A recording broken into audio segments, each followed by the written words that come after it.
Hello. Okay, let me just get some things that I need. Busy day. So much going on. Michelle Troconis found guilty on all counts. It was the strangest court scene, so the foreperson of the jury is the one that announces, guilty, innocent, whatever it is. It's not the court clerk. And then when they poll the jurors, they poll them individually on every single count, not just the cursory, did you hear the verdict? Is that your verdict? Yeah. No, every single count for every single juror. And she immediately had her head on the table in front of her, and outside was her boyfriend, all of her sisters, her best friend, her parents, and they all, I went over this afternoon, and it was just crazy. The one sister starts basically yelling at everybody, telling them that you did this. You should have compassion in your heart. And it's quite crazy. Quite crazy. And hi, Margot. Sorry. Hi, Margot. But it's just, I've never seen so much of what I've seen in this trial. Anyway, she, I guess, thought she'd bond right out until the sentencing, and they even mentioned the appeal, but she's spending the night in jail because they can't, what did he say? I wrote that down about what it was that he can't handle that amount of money, right? And so she's in jail, and he said it's going to take days, and I think he means throughout the weekend and Monday before anybody's going to do that, So there must be a really rude awakening for her. Now, I saw a video of when they were outside the courthouse. I guess one of these days her attorney was speaking, and I didn't realize that was Michelle's boyfriend, the man, and she was taking selfies with him, right behind. I mean, she's really, I don't know, very, very, very full of herself. Now, her father seems like a cardiovascular surgeon or doctor for children, from what I've looked up and seen now. That I'm going to say, I wrote down things.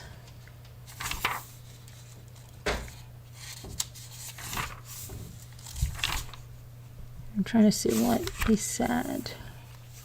I have all my notes in here. I have the mother's interview for this this other one. Oh, no wonder, because I'm in the wrong notebook. This is the one I have Troconis in. So the amount is too high for the bondsman to post without surety approval. I can't even speak today. She's facing the maximum penalty. And then, he said, Schoenhorn, her attorney, she is not accused herself of harming anybody. Really? Okay. And he said the first step he's got to are post-trial motions for a new trial, and he's got to list all the issues, why it was not a fair trial, and my gosh, that is what her family reiterated over and over and over and over and over there. The mother crying and saying, what good does it do? You put her daughter in court and jail. It doesn't bring Jennifer back. Nobody knows what happened to Jennifer. Then the one sister says, they're such beautiful kids. I want to say that. I'm sorry what happened to your mommy. I can't remember the rest of your names. Oh my goodness. I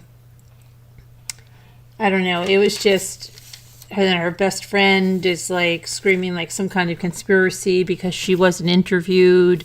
It was just nuts. I went over it more extensively in my afternoon video, so if you want to check that out, that would be great. Her father said he came to this country looking for opportunities and justice. Today was a tremendous injustice. They kept saying that they were devastated, but this was a tremendous injustice in the trial of my daughter. But then he said he forgives the judge and the prosecutors and the jurors, and that his daughter is innocent. And all of them were blaming the media. The media has been harassing them. The media has been hounding them, attacking them. The media is who, ruined this trial and who they judged her guilty and this and that. So, yes, crazy about that now. It was just over and over and over. Let's see. One of the jurors' questions was, did Michelle personally have to touch the evidence to be guilty of tampering with evidence? And let's see. So that's her sentencing. Oh, that was another thing, was set for May 24th. Well, that's the 5th anniversary of when Jennifer Dulos went missing. Ultimately, the day she was murdered. So Schoenhorn, the defense attorney, said, Judge, I don't think that's the best date. So now it's the 31st of May. So that's when she's going to be sentenced. And personally, I don't know. If she gets out and she's got the ankle monitor, knowing what she's going to be in for, I don't know if she won't do the same thing Fotis Dulos did. I don't know, but she very well could. Hi there, everybody. Glad you're coming in. Hi, Kelly. Michelle is definitely shocked. Money couldn't save her. Well, unfortunately or fortunately. If she's guilty, what they miss is that Jennifer lost her life, and Jennifer didn't have to lose her life if people didn't use murder to try to solve problems. Murder doesn't solve problems, right? Murder just creates more problems and more heartache and just people. I was just speaking to someone about this today, and we were talking about all these cases and Robert Durst and just all these people that try to solve things with murder. It's just baffling, especially in today's day and age. You see how quickly they are caught, which is going to bring us to our next story of Madeline Soto, and how quickly the boyfriend was caught. Okay, there's too much technology in K-Rocks in today's world, and there's too much surveillance. There's too much. You're not going to get away with murder. But what makes them do it is they think that they're smarter, they have a plan, or they do a quick cover-up and they think they know what's going on, but they don't. It's really quite crazy. Now, this afternoon I told you about the press conference about Madeline Soto, that the investigators did not believe she was alive anymore, and that they were asking for help locating anybody that knew anything about his Lincoln that he was driving in the area of US 95 and Old Hickory between the hours of 1:30 to 2 on February 26th. And they had said they had video of him dumping her backpack and her school computer into a dumpster. It was recovered, and then him returning to the complex at 8:19 a.m. and them visualizing Madeline in the car. Okay, so that was this afternoon. Her body was found. Let's talk about her body's found, and then we're going to talk about these interviews with the parents, because these interviews with the parents, they are screaming red flags, okay? The mother in these interviews, and these interviews were made before her body was found. They are scary to look at. There's so many red flags in there, and there's an interview with him as well, and his name is Stephan. Okay, so I finally even newscasters were confused because different law enforcement called him Stephen and called him Stephan, but it is Stephan and it is Madeline, not Madeline, it's Madeline. Okay, so let me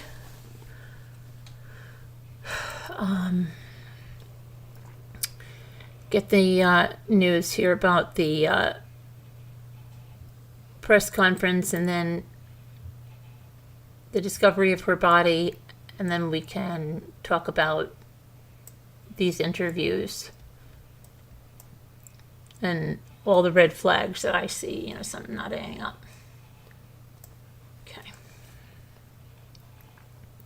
So her body was found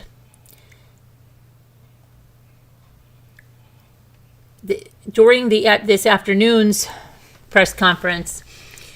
John Mina, sheriff of Orange County, said that the girl, her lifeless body, was seen in a car that Sterns was driving. Now keep that in mind, a car that Sterns was driving. And they have a video of him tossing her belongings, that backpack, that school computer. Then a separate video placed Stephan Sterns in the area near Hickory Tree Road, and that was around, that was around 1:30 that day, February 26th. Well, that's where search teams located Madeline's body in a wooded area. And you remember that whole thing about how after her 13th birthday, she wanted to go live in the woods. And I said, it's a load of crap. And they probably wrote that in her phone to a friend or whatever, then in the interview, which I know I'm jumping around, squirrel, the mother says, basically, oh, she's not in the woods. Don't worry. Don't go look in the woods. They've already looked there, or something to that effect. And I'll go over that with you. So her family was told on Thursday evening that she was likely dead after her clothes and backpack were found in an apartment dumpster. The full timeline, they haven't been able to release everything, okay? So there's parts that are missing about the timeline, but her family initially told detectives that Stephan took her to school on Monday morning and dropped her off in front of Pace United Methodist Church, which is a half a mile away from her school. And they said that the mother found out at 4:30 p.m. that the daughter wasn't there. When you watch the mother's interview, she says, we dropped her off. She puts herself in that vehicle. And there's much more that she says. We'll go into that in a little bit now. But the investigators today said that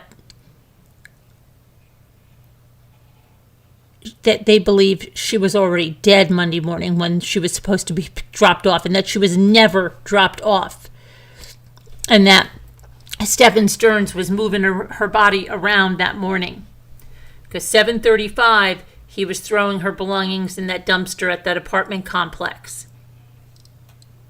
And at 8:19, he's returning to the complex, and that time Madeline is visible in the vehicle and appears deceased. But there's a flat tire somewhere during that time. And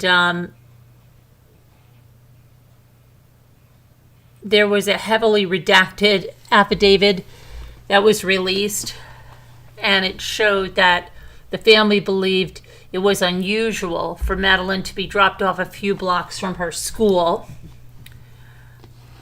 and for her not to be in touch with her family during the day. The search through Stephan Sterns' phone is said to have revealed child P, and he was arrested for the material and sexual battery, which the pictures appear to document. And that's what, right now, he's accused of 2 counts of S battery of a minor, one against a victim under the age of 12.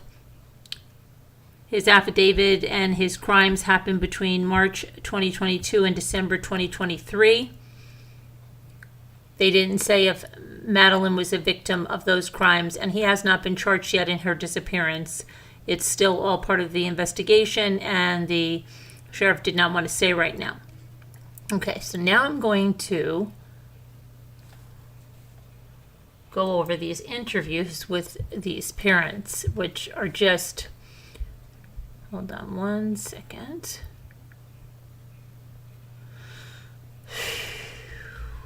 It's just so crazy.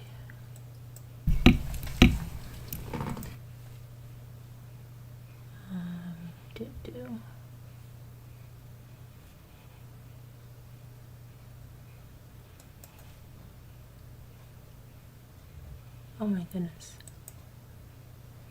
Okay.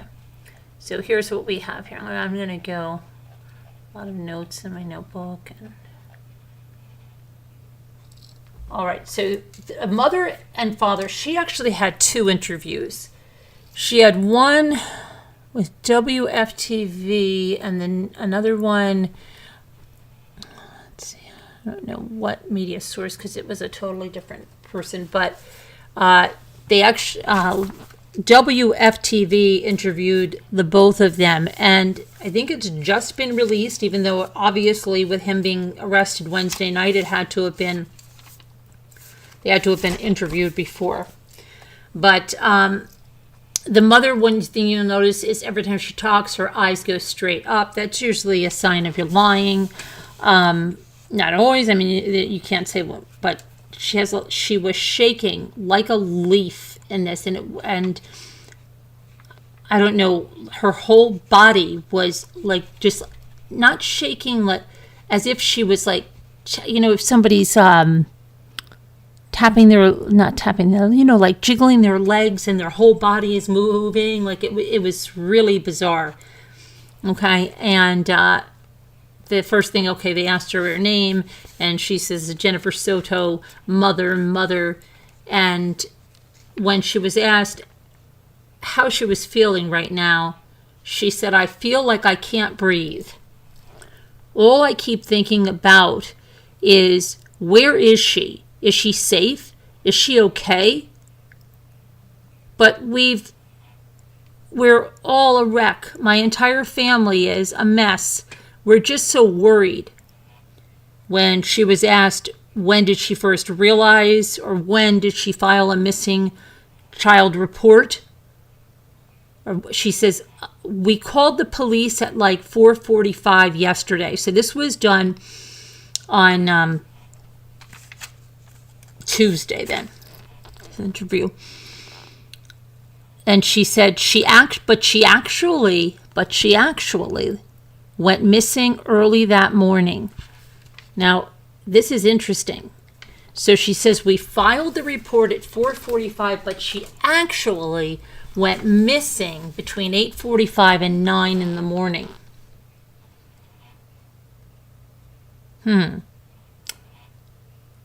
How does she know that's the actual time she went missing? Well, she's probably going to say because she never made it to school.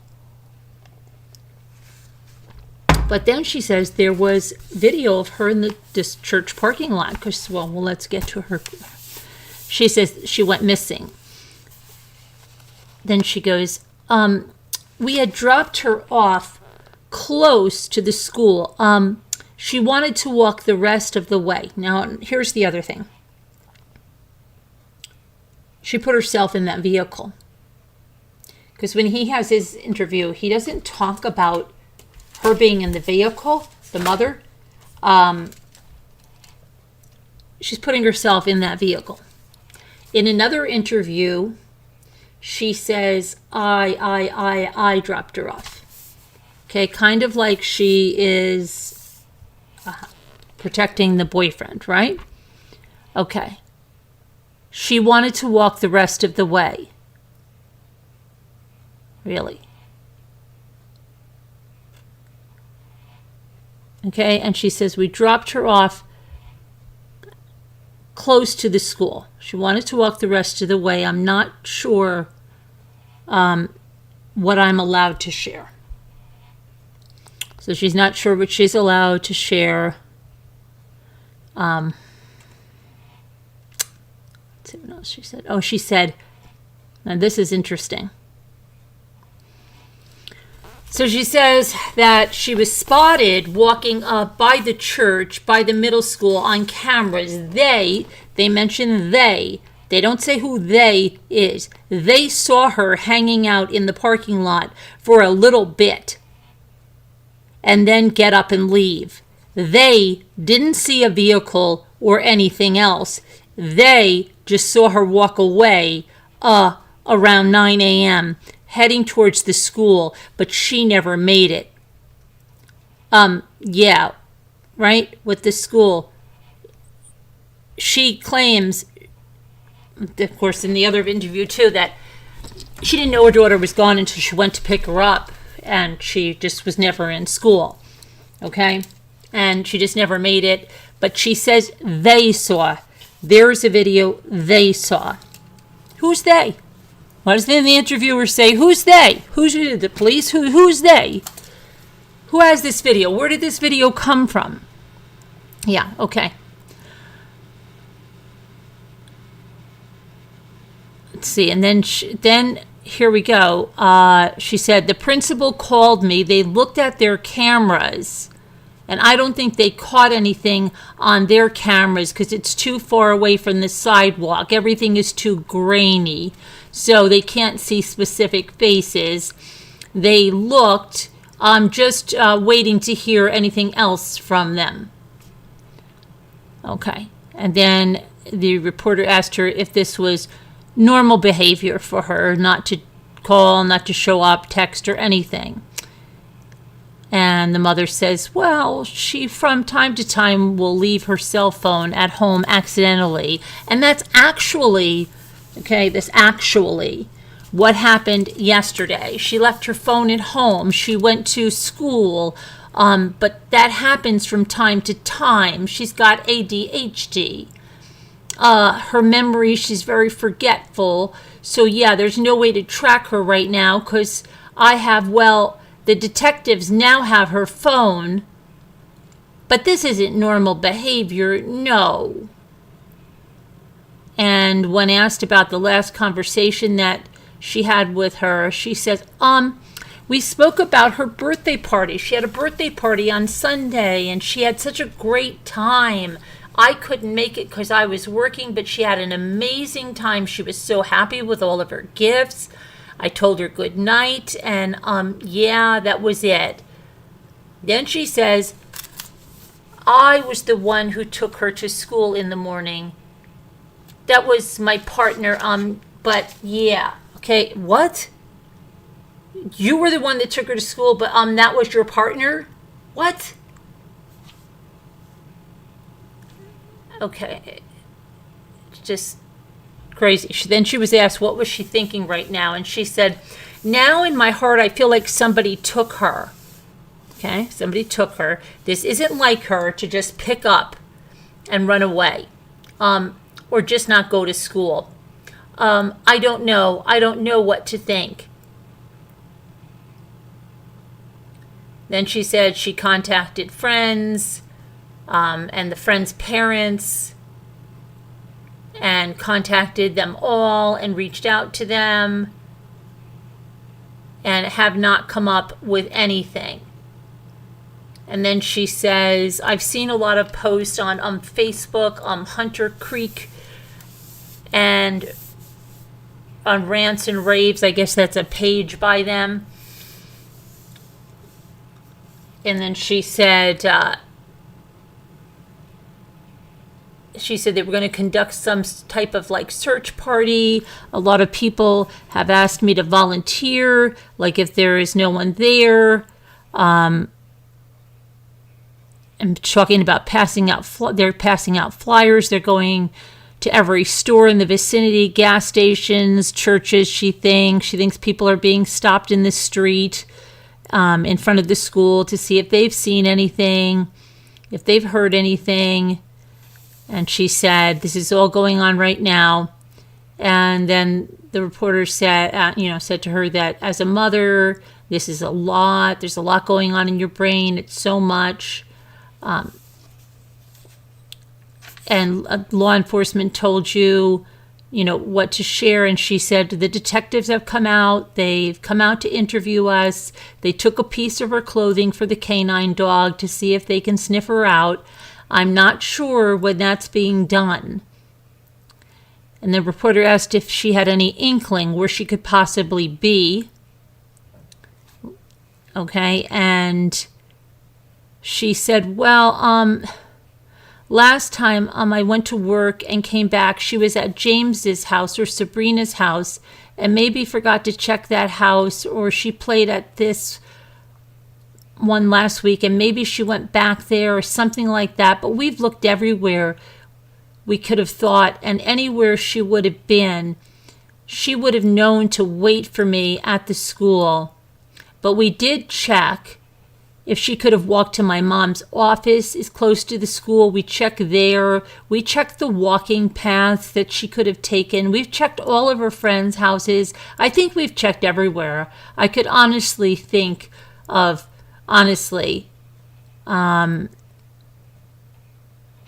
they asked what she was wearing. She said a green hoodie, black shorts, white Crocs, and then said a black JanSport backpack with gray hibiscus flowers on it. Let's see. And then she was asked if there was any type of an argument or anything that could have provoked her to run away. And, she said, no, never. She's never done anything like this, and we haven't had any arguments recently. And then, is there anything you could think of that, how you're feeling? And she said, Madeline, we are desperate for any answers, anything. And then she said, if to people out there, help, please, if you see my daughter, just please bring her home. I just hope you're okay, Maddie. I hope you're safe. I hope you're not hurt. I just hope she's okay when, what she said, and I hope she's okay, and when she comes back or something. She says not harmed. I hope she's okay and not harmed. And then she was asked about the morning she got dropped off, and you didn't know about anything until you went back to school to pick her up at 4 o'clock. She said, I went to pick her up and she wasn't at school, and then so we're going on 24 hours now. That's missing. You have had no word or text messages. Nope.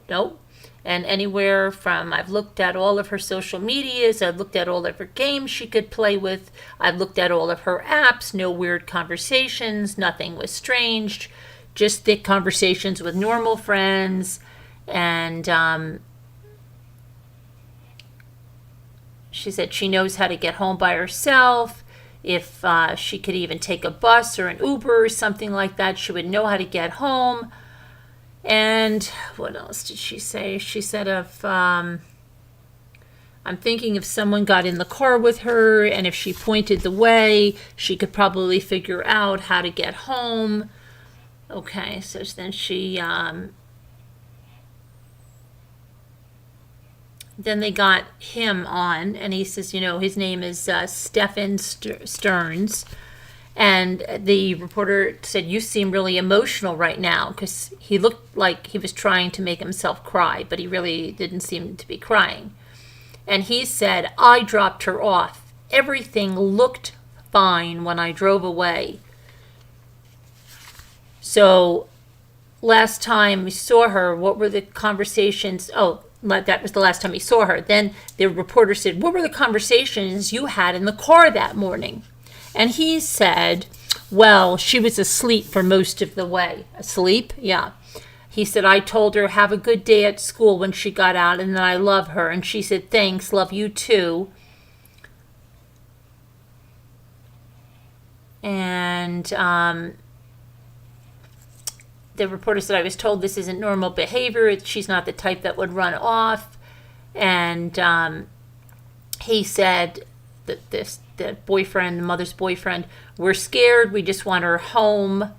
And then the reporter said, are you in a sense blaming yourself? And he said, it's hard not to. Why I dropped her off early. I could have waited longer. Okay, so I don't know if that was early. The mother was saying something like 8:45 to 9 o'clock. I don't know what time school starts there, but that doesn't sound early. I could have waited longer. She looked okay. She was walking towards the school when I saw her. It was like any other day, so I went on with my day. It's hard not to blame myself. And then he was asked, what has it been like with her mother, Jennifer? And he said, she has been a lot stronger than me. She's holding it together really, really well. But it keeps coming in waves. The reality keeps hitting. We don't know where she is. We don't know if she's safe. We're just scared, and we just want her home. And then the reporter said, well, have you literally, gone out there and searched, for her? And, oh, yeah, I even went out with the cops, he said, where I dropped her off, and we looked up and down the road and all the community, and there was nothing. And all the cameras have nothing. And it says the church across the street had some cameras. And here he goes again. And they mentioned seeing her waiting in the parking lot. Who the heck is they? Before moving on.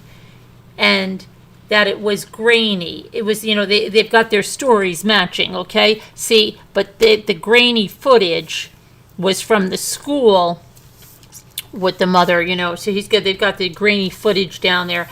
And they said it was in the direction of the school, okay?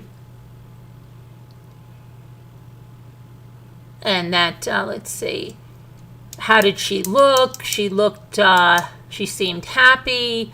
She had a happy weekend. She had just turned 13. She had her 13th birthday party. She was happy that we were all together here. But they weren't all together here. The mother said she couldn't make the party. She was working, right? And she was just very happy. She was a happy kid. She's very sweet. She's a very sweet girl. She brings a lot of joy to us. And we just not knowing. And so the reporter said, so the unknown is killing you. And he said, yeah, it's like our whole world is upside down. And not feeling her presence here. And let's see. And when asked what the viewers that are watching this should know about Madeline, the mother's boyfriend said that she's a sweetheart, a very sweet, kind girl. Just please be nice to her. Bring her home if you find her, and tell her that we love her. Wherever she is, I hope she's okay. I mean, if someone were... let me see here. What did I put here? Oh, if one sentence... waking up, getting ready to drop her off at school. What has it been like? Okay, the reporter said, what has it been like, if you could tell me, from getting up that morning, dropping her off to school, and then the last 24 hours, what could you tell me in one complete sentence? And he said, a nightmare. It's a living nightmare that started off like any other, and I just want to wake up, and I just keep getting hit with waves of reality. And we started falling apart because we knew it wasn't going to come to an end. And now we're going on 24 hours and still nothing. And we just want our baby girl back.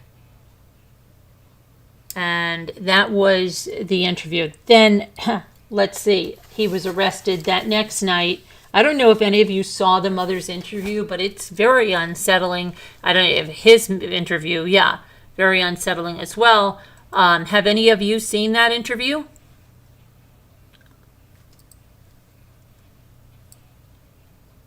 Hi, Crystal Faulkner. Shaking her legs, right? Yeah, she was shaking like a leaf. You find it weird. The mom said Madeline forgets her phone at home.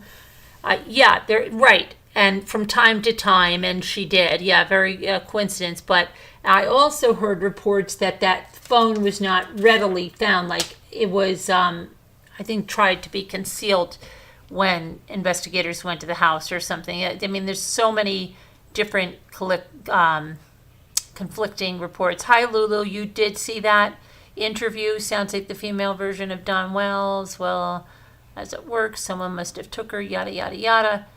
Yeah. I'm trying to go back on your comments here. Jen Grill says, tonight I was at TJ Maxx and some guy walked out of the store with tons of clothes on hangers. I was near the doors looking at purses. Next, the alarms went off. Unreal. He just walked right out with the clothing? What state do you live in, Jen? And they didn't stop him or anything? Really? Wow. So what did you think about that, Lulu? I want to go back a little bit. I want to see if I can find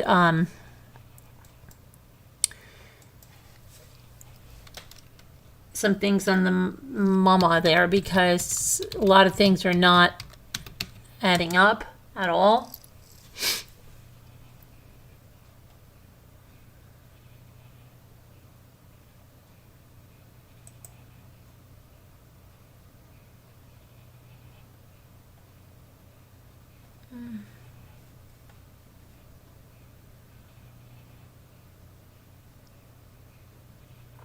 Okay, so let me go and see. Let's go here.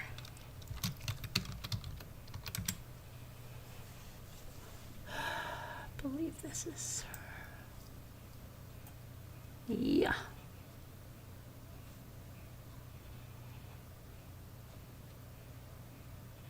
Let me just make sure that this is her.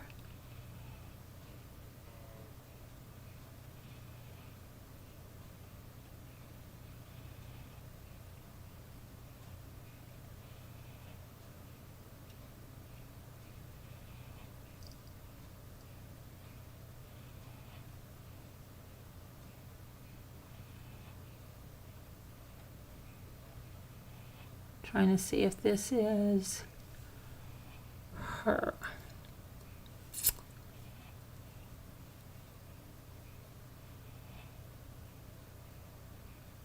Let me just see.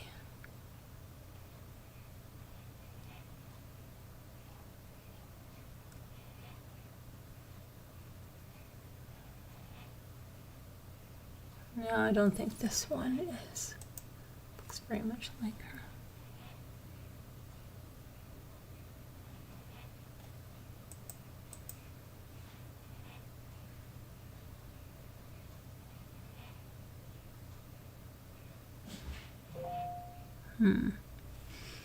Okay, I'm gonna look at something else here.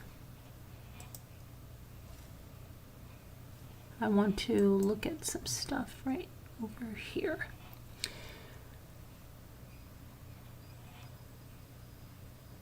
Okay, so somebody else's impression of that interview said she is trying so hard to be hurt, the mother, shaking her leg on purpose, trying not to laugh when there's a noise. This person was outraged. That's not a grieving mother whose boyfriend just hurt her child and she didn't know. No way. Okay, is what somebody said. And let's see what that is.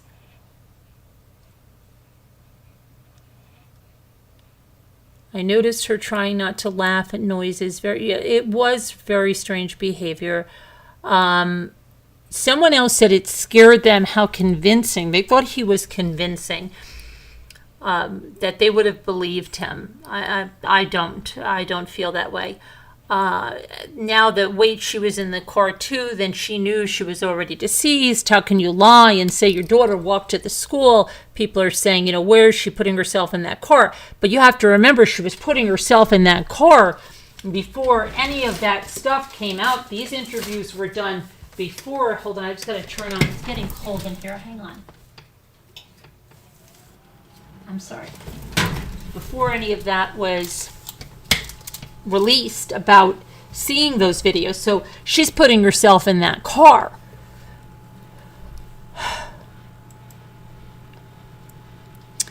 And others think the mother will be charged eventually.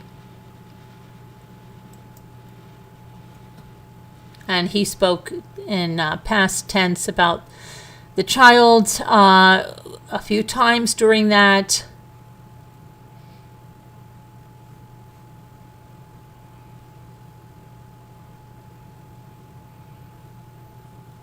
Okay, let's see.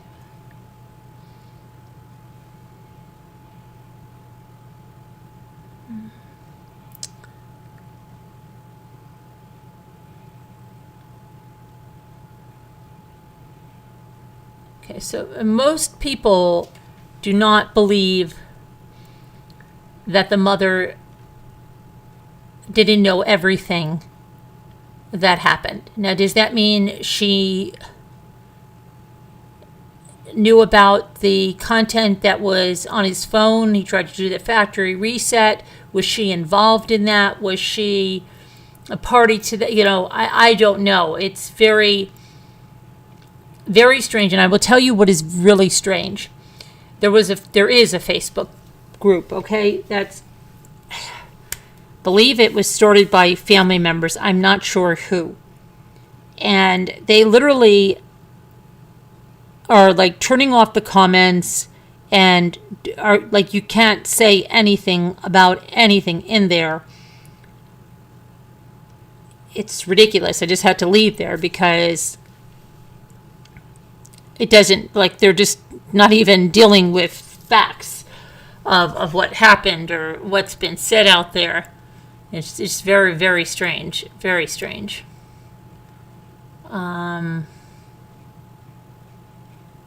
Okay, let me just go back now to some other thing.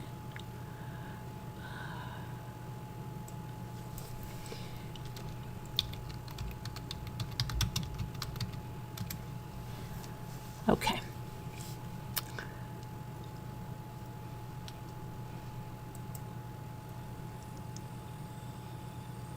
The mother is still Facebook friends with him on Facebook.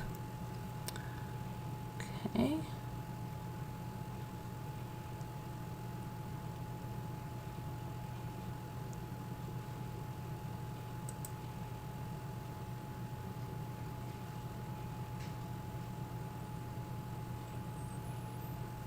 I see the mother. Let me see.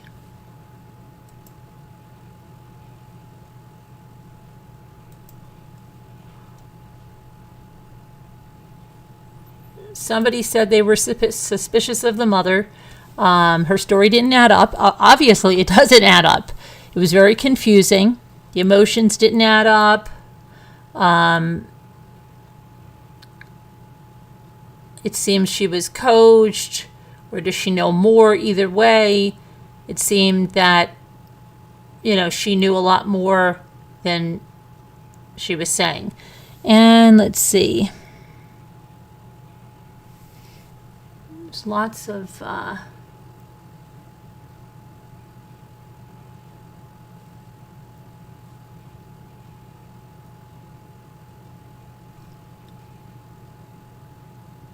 let's see.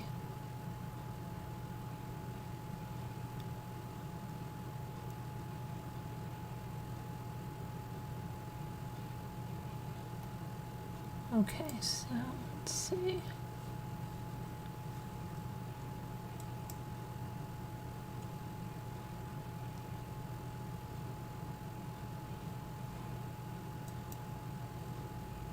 I think there's a lot of things, because there was never a ride to school that morning. There was never a dropping her off in the parking lot because it didn't happen. And that's why he says, I, doesn't even mention the mother being in the car. She says we. In another interview, she says I. Okay. It's crazy. It's crazy.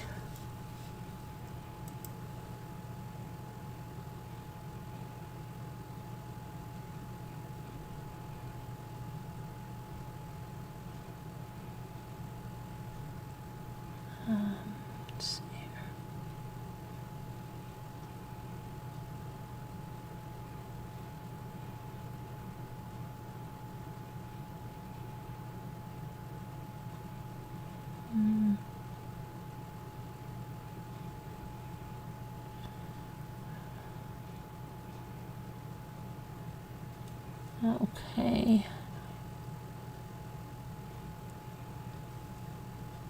Yeah. Here's, again, the mother's boyfriend. I dropped her off. That's the last time we saw her. It is just that they have their I's and we's all messed up in this. And then the mother's interview, she says, we dropped her off and he drove away from the church. I'm telling you, it's full of red flags. Full of them.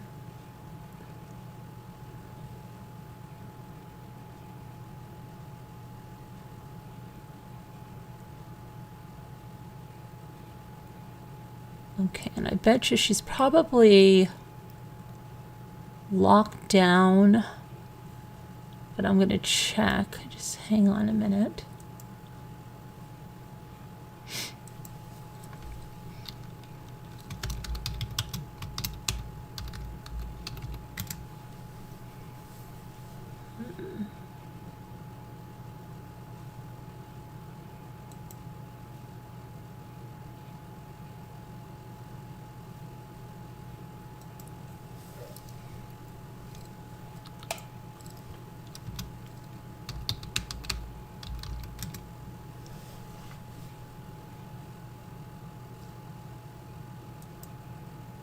Oh, I see. Hold on.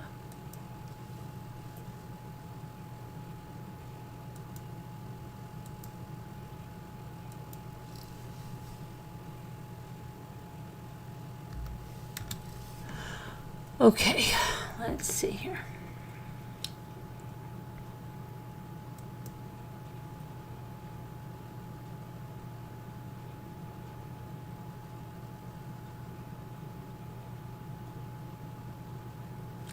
Mama must have deactivated.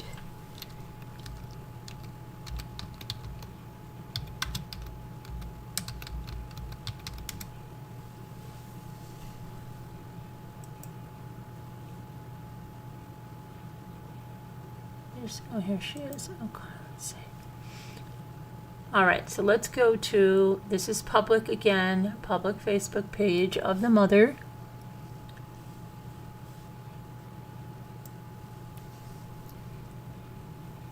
Uh, 3 days ago, please share, help me find my Maddie. Help me find my daughter. Please spread the word. Please help me find my daughter. Any information helps. 4 days ago, missing child, Madeline Soto, age 13. And she put last seen walking to Hunters Creek Middle School on Town Loop Boulevard around 8:45. Was wearing a dark green hoodie, black shorts, white Crocs, and a black backpack with gray hibiscus flowers on it. Please contact me if you have any information. And then she puts her number, and please share this if you can. Picture of her birthday. And then this is from 2021. This is from 2020. It looks like she's locked down her Facebook pretty well. All right. All right. So let me see what else we have here.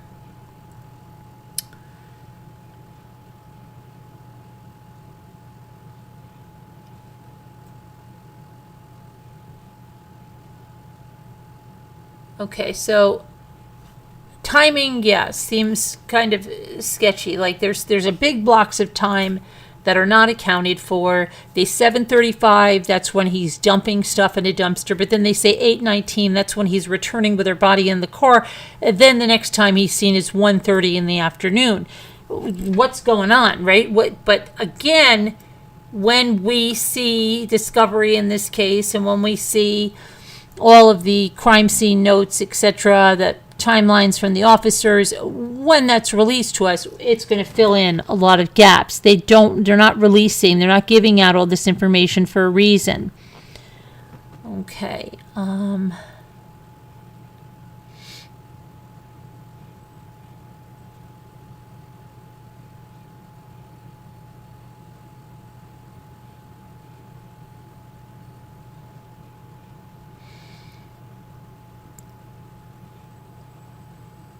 Okay, so someone said that they had seen, you don't know, okay, so I don't know, that they had seen him at 1:20 on Monday on Old Hickory Tree pull over on a roundabout that has a cargo shipping container. He was in on the right-hand side, heading towards Harmony. He was wearing a green, a light brown hat backwards. I didn't see anyone else in the vehicle. He was outside the car at the back left tire with the tire iron, and it sure looked like he was changing it, but couldn't say for sure. Someone said, "Did you report this?" They said yes, but there was not enough information that they were looking for or something. I don't know.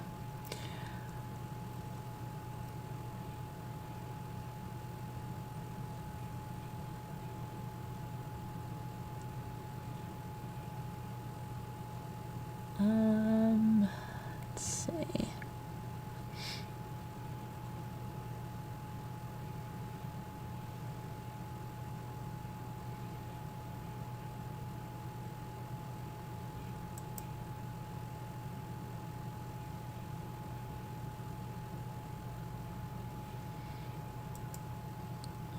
Let's see. So there was an anonymous post in a group.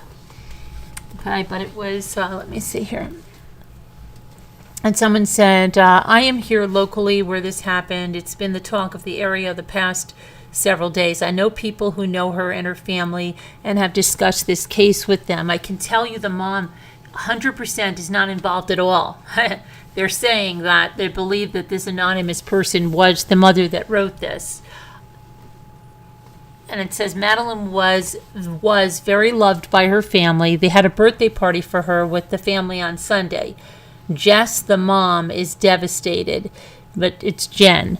She is beside herself and inconsolable. Just because you don't see her on TV acting that way does not mean she is not hurting deeply. Please keep in mind that she was with this man for several years. They lived as husband and wife. She loved and trusted him. Never would she thought he would be involved in any way. She lost a man she loved and thought she trusted, as well as her daughter, in a matter of days. Now, if this is her writing it, you see how she puts the man first there. Little backstory. I was married for 10 years to my first husband, who I trusted. I had no idea that he was living a separate life. Those things came to light towards the end. I would never imagine in my wildest dreams. I had no idea. I don't know that this is the mother, or somebody that, I don't know. I don't know why they, that's not the mom. I don't know why they think that person is the mother. I don't know. Sometimes people think might be somebody that knows her. I don't know, but this isn't the mother, in my opinion.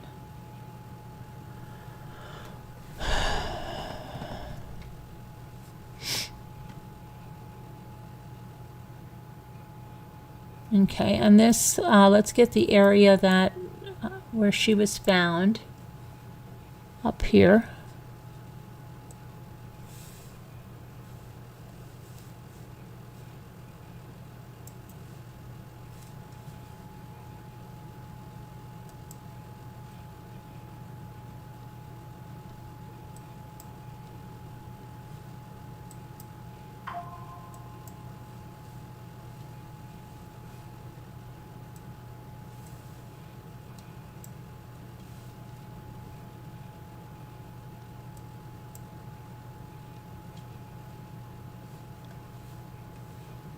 Okay.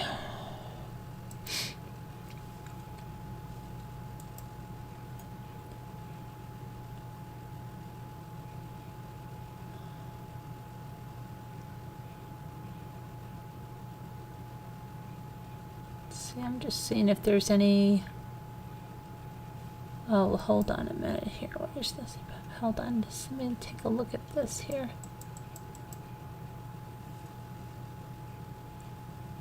Okay, so here's something from the redacted arrest warrant for Stephan Michael Sterns. And it says that Raphael, in the course of his or her official duties, has come to investigate on February 26, 2024, at approximately 2,000 hours.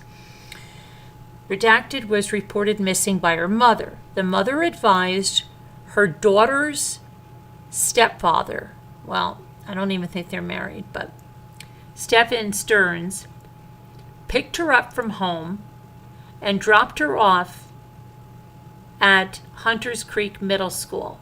Well, he picked her up from home. Does he not live there? I thought he lives there. Picked her up from home and dropped her off at Hunters Creek Middle School. In the other interview, she was in the vehicle, right? Okay. She gives the address of this school. On February 26th, the mother went to pick her up from school at dismissal and learned that her daughter had never showed up to school. An interview was conducted with redacted. Stephan Sterns was advised.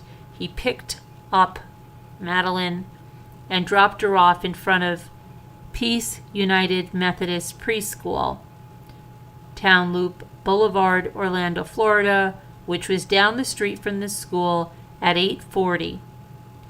Hunters Creek Middle School begins class at 9:30. Well, that answers that one.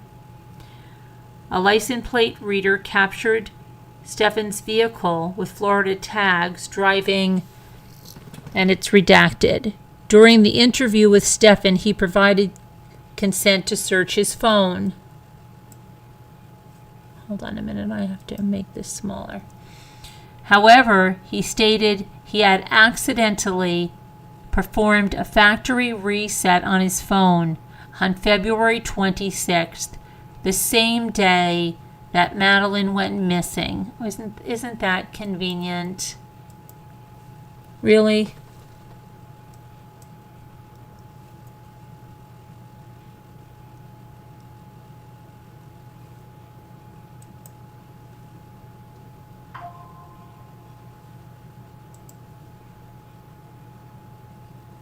Okay.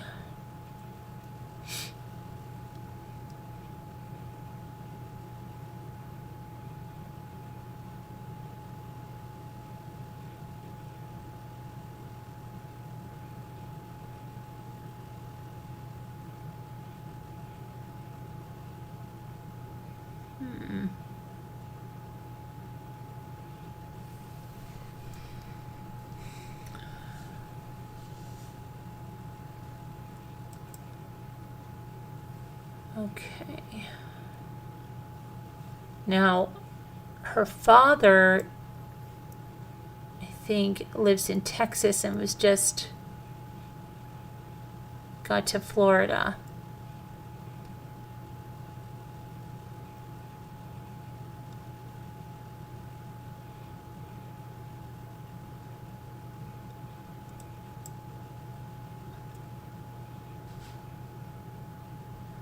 Now, the grandmother had an interview too and said that that day the little girl was dropped off to school because the mother felt tired because she worked a lot the night before. So she told her boyfriend to drop Maddie off at school. And it was not common for the boyfriend to drop her off at school. And the grandmother said it was not common because it was always the mother that dropped her off. And she spoke about how a surveillance camera, they see a girl with a green sweater sitting there for a little bit, then standing, then walking towards the school, and she strongly believes that someone took her.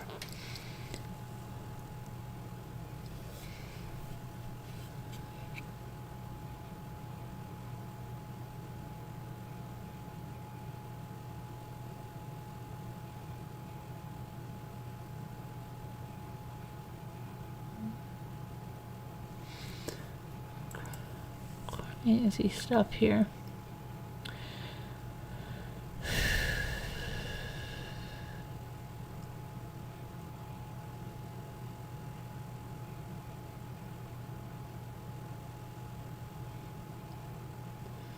Okay.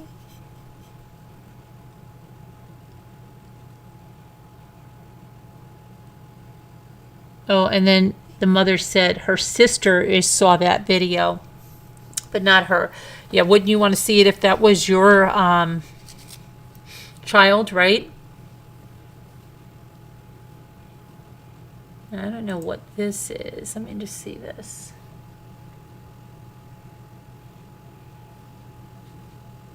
Someone is saying that, and I don't know how they're knowing this is him.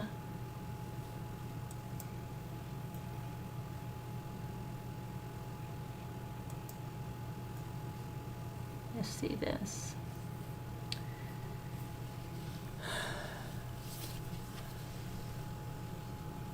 There's so much stuff in here, and people are saying that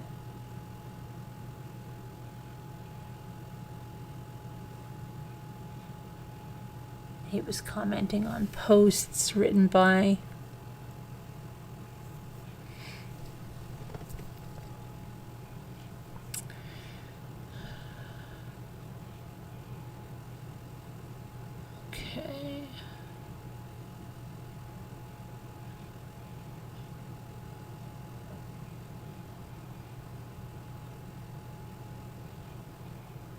not many people are believing the mother's story, and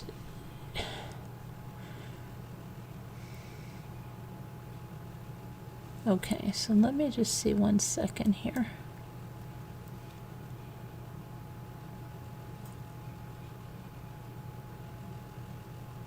Okay, so here's the rest of the warrant here. Let me pull this up.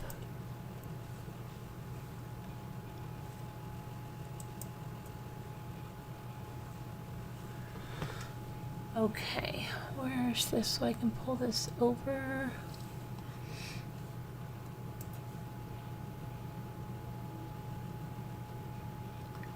Okay, so I read you this part, I believe, right?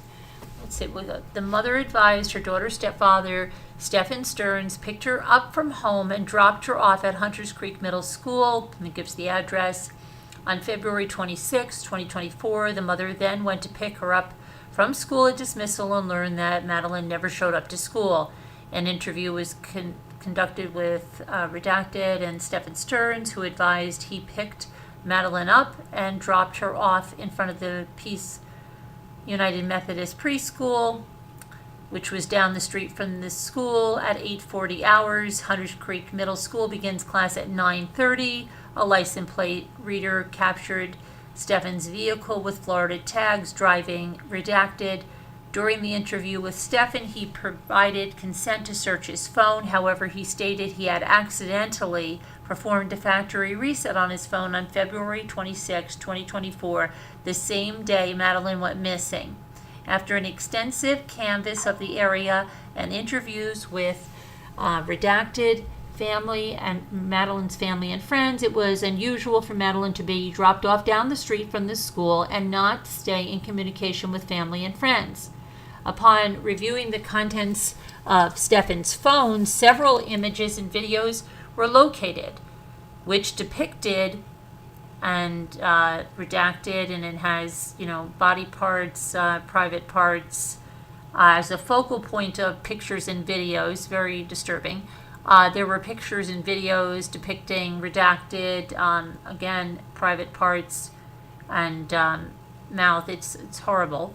As such, files depict horrible things with children, and there's probable cause to believe that Stephan was in possession of material depicting that stuff.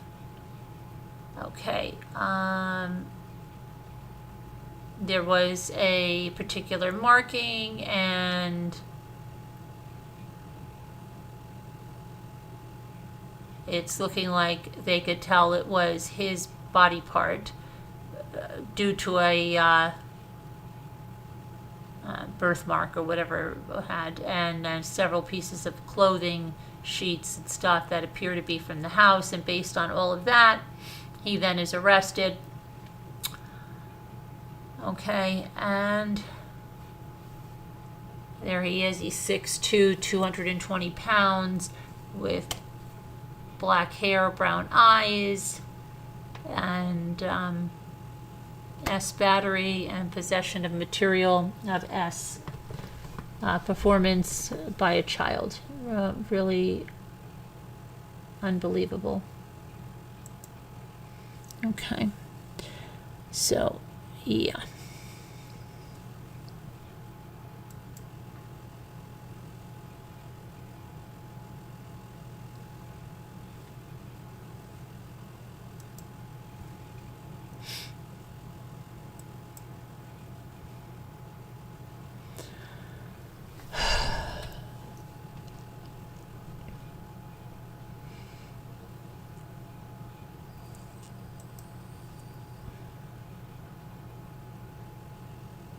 See what else we have here.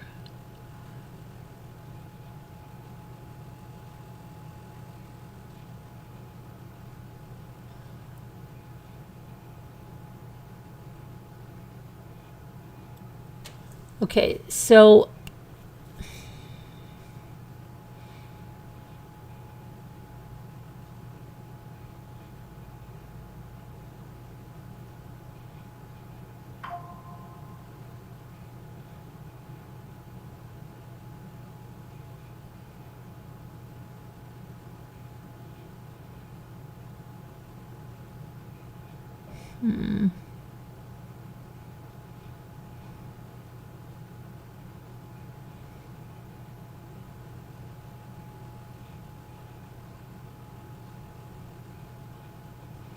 and he does not work for Disney.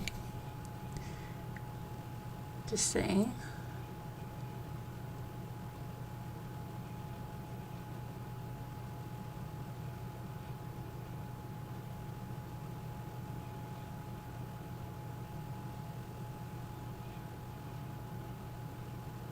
Okay, so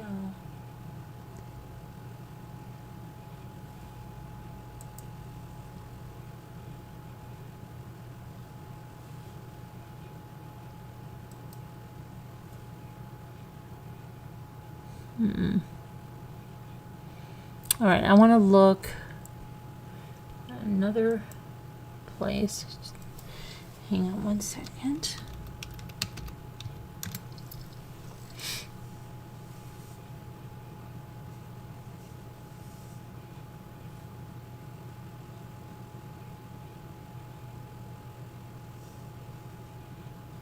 Okay.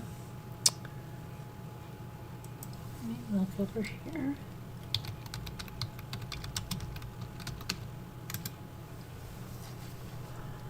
All right.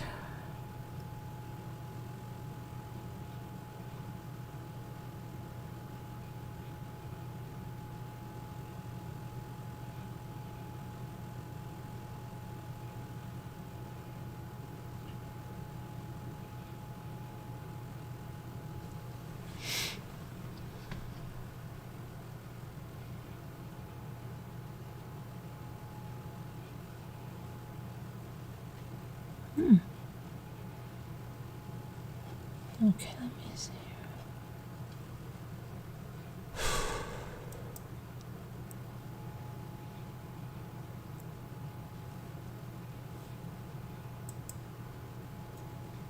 Okay.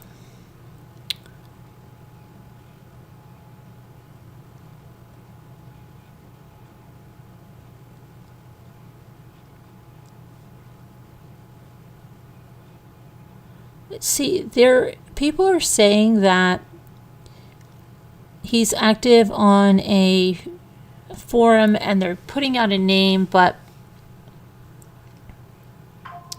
not saying how they know that name is him. So I'm a little lost on that one.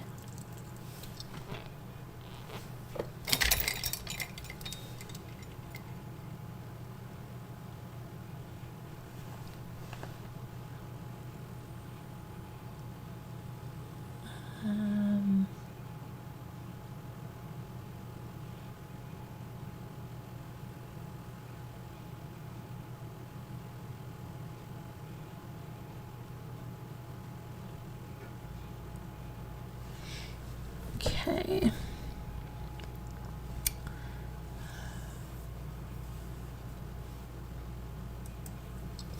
Let me go back to see what you guys are saying.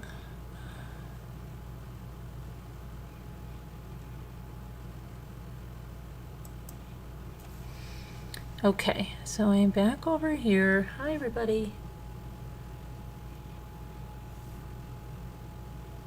Hi, Rich. I'm really struggling with this one. I know. It's been crazy. There's like just so many just recently, right? You had Audrey and Madeline, and don't know where Elijah is, and that other little girl, and then the one missing in Iowa. Just so many. Hold your children and loved ones close. Absolutely, Rich. Absolutely. Oh my gosh.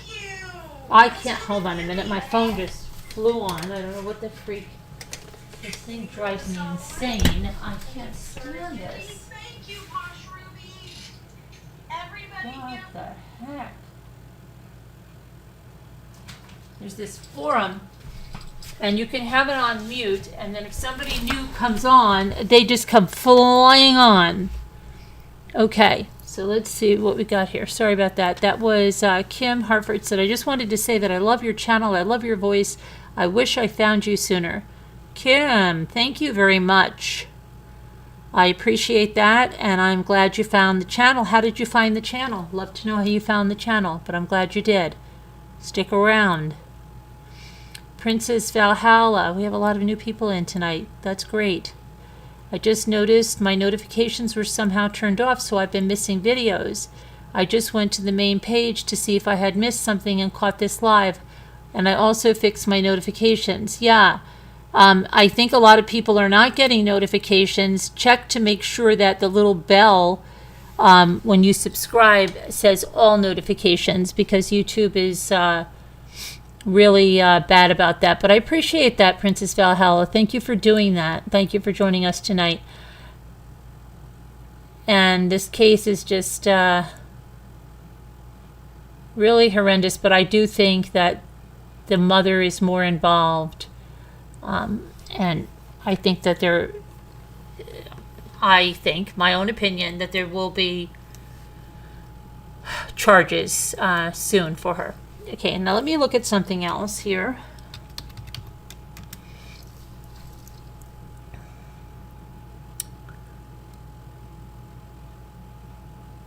So she was found apparently after a tipster contacted the police. She was found off of Hickory Tree Road at about 4:30 p.m. And that was after someone called in a tip following a press conference. I don't know, maybe it was that person that called in about that thing, I don't know.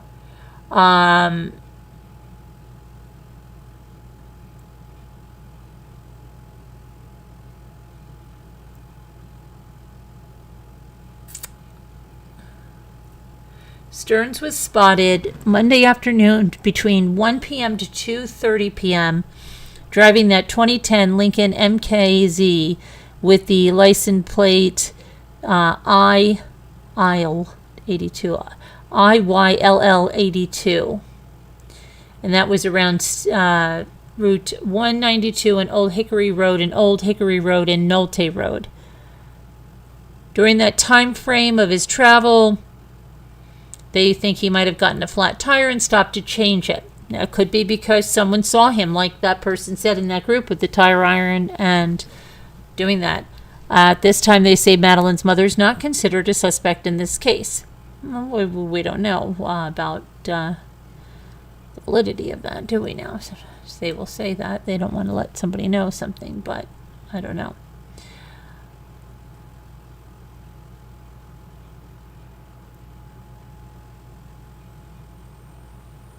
Oh my gosh.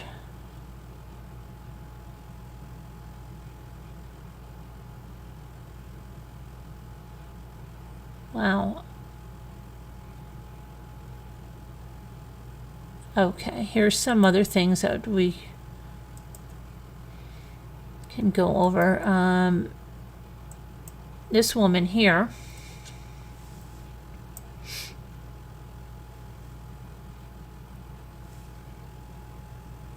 From Arizona, she has been arrested and charged with multiple counts Why? Because she allegedly threatened a group of children. Why? Well, she thought they threw wood chips at her children, and so she chased them around in her pickup truck, and then she ran over a 12-year-old girl's ankle. Now, how do you run over a 12-year-old girl's only her ankle, right, with a pickup truck? Oh, my gosh. Brandy Gotch, 30 years old, was booked into jail on 6 counts of endangerment, 4 counts of aggravated assault, 2 counts of aggravated assault with a deadly weapon, and 1 count of attempted first-degree murder. Oh, my goodness. The court documents tell us that she drove to West Green Park in Peoria, walked over to a group of kids, grabbed a 14-year-old boy by the hair, allegedly shook his head back and forth while yelling at him, and then grabbed a sharp stick out of her truck and was chasing him, yelling that she was going to kill him and run him over. Wow. These documents further state that this woman got back into her truck and drove towards a group of 15 kids in that park. She drove over the park's rock landscape and hit a 12-year-old girl in the process as the other children ran for their lives. She drove back to the parking lot and fled the scene. Police say there was a part of this incident that was recorded on someone's cell phone, and police were able to track her down at her house and arrest her. She then reportedly told detectives that she saw kids throwing wood chips at her 3 children, and she believed that one of them punched her 10-year-old daughter. So that's why she confronted the group, and they called her a biatch, so she grabbed a boy and told him not to call her that. She admitted taking that sharp stick out of the truck and approaching the boy, who called her a fat biatch, but she denied threatening him. She told police that she put her truck aggressively into reverse and then into drive before plowing through the park, but she didn't think she hit the girl. Later, she said, "I hope I didn't." She reportedly told investigators that her children had been bullied at school, and she thought the situation had continued at the park. All 4 of her children were in the truck with her as she drove through the park, and she told investigators she thought they were wearing their seatbelts, but the kids told the police that they were unrestrained and they were bouncing all over the vehicle, according to the probable cause statement. Now, again, that, more charges. She is being held on $250,000 bond. Wow.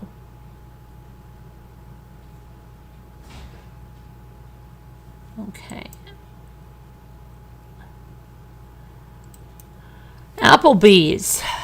It's all good in the neighborhood.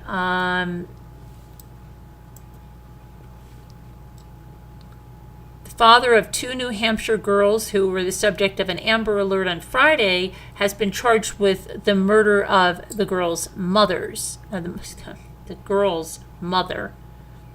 Caitlin Nafzinger was found dead from a gunshot wound to her head.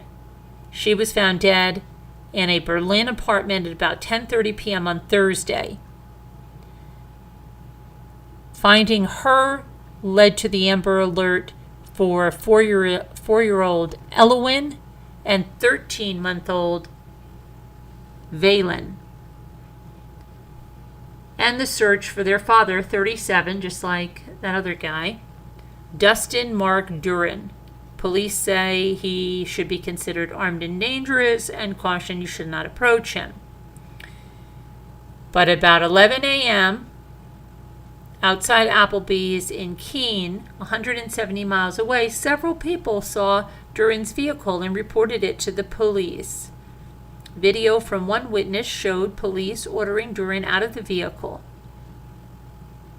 Okay, Tanya Hansen, a witness, said, and I quote, "My son recognized the car and said, 'Oh my gosh, Mom, that's the Amber Alert from this morning.' It was after police had already figured it out. There were citizens who recognized the car earlier and called. The two girls were not physically harmed." Yeah, not physically, but emotionally, they've lost their mother at 4 and 13 months because, again, someone tried to solve a problem with murder.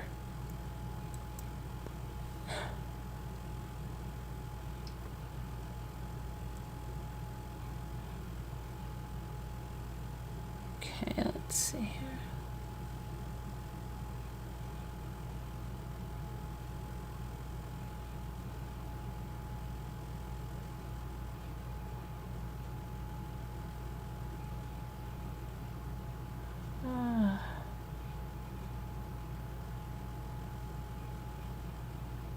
What is this about?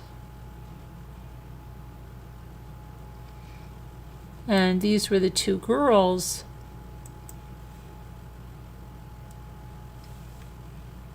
who were taken and don't have a mother on this earth anymore.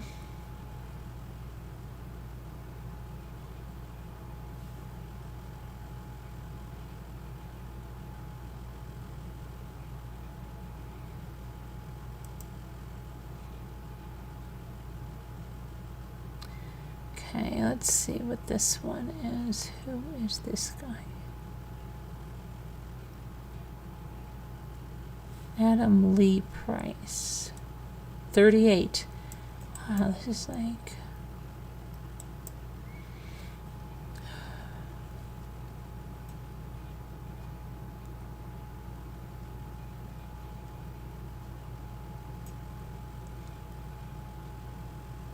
Adam Lee Price was found guilty. Oh.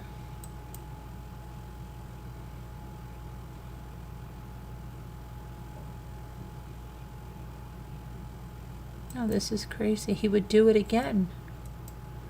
Okay. So this is Nebraska dad who was found guilty.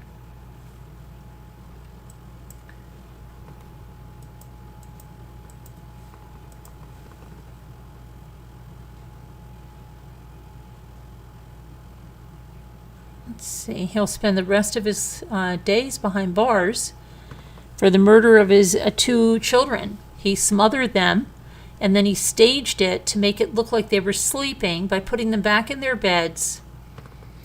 And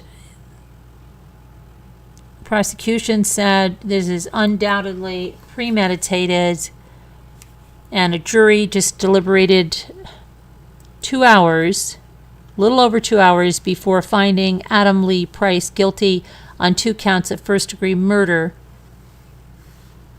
for killing his 5-year-old daughter Emily Price and his 3-year-old son Theodore Price in May of 2021.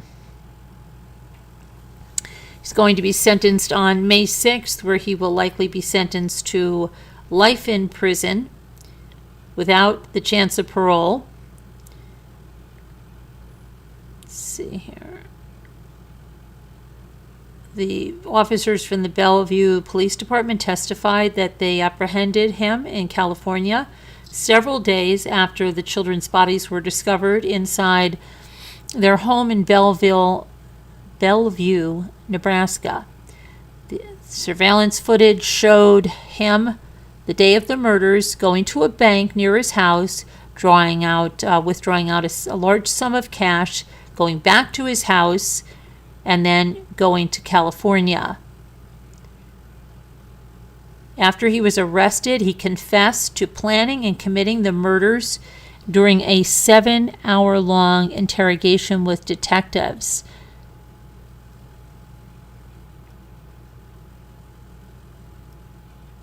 And one of the detectives asked him, "Killing the kids was more about you than killing the kids?" And he said, "Yes, it was not a spur-of-the-moment thing." Hold on a moment. detective further testified that Price showed no remorse when asked if he could see doing this day over again, and he said, "I would do it again." The medical examiner conducted the autopsies and determined the cause of death for the children was asphyxiation, and that takes significant time and effort.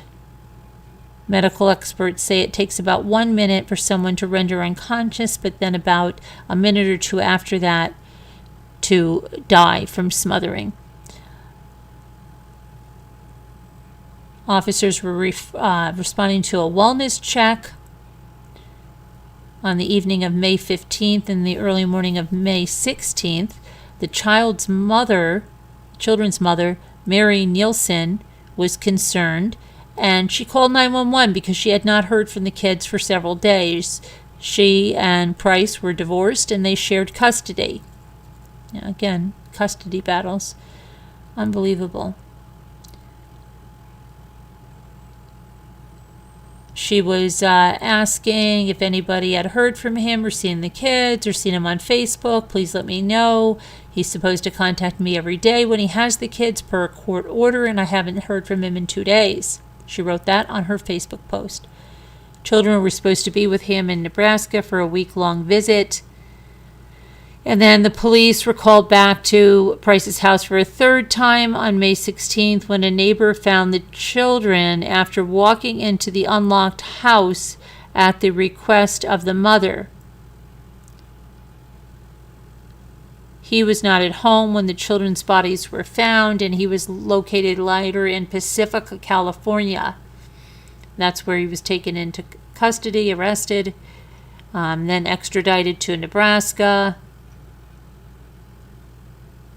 And the mother wrote, and I quote on her Facebook, "I hope he suffers for eternity," following his arrest, and said, and I quote, "Every single day for the rest of his life, I hope he gets his.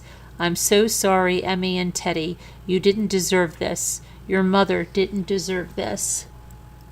How horrible.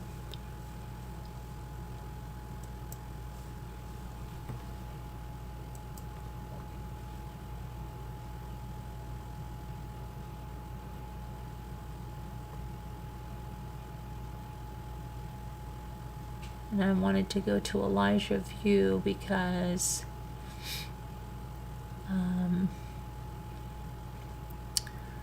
apparently a grandmother is speaking.